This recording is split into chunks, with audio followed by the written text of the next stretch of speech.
काय झालंय? डोळे बंद करू? ठीक.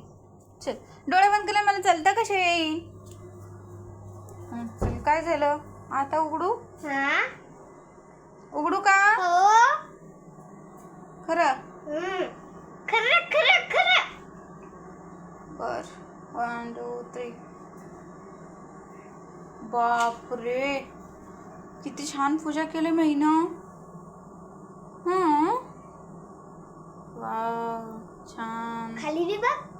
हो, बघितली ना. खाली पण रांगोळी टाकली, वरती पण रांगोळी टाकली. त्यानंतर पूर्ण देवघर पूर्ण फुलांनी भरून टाकली. वा वा वा वा, थँक्यू. छान छान. फोटो काढ. असंच करत राहा पूजा वगैरे देवाची. आणि स्वतः टिक्का लावलं नाही, काय नाही. चालते.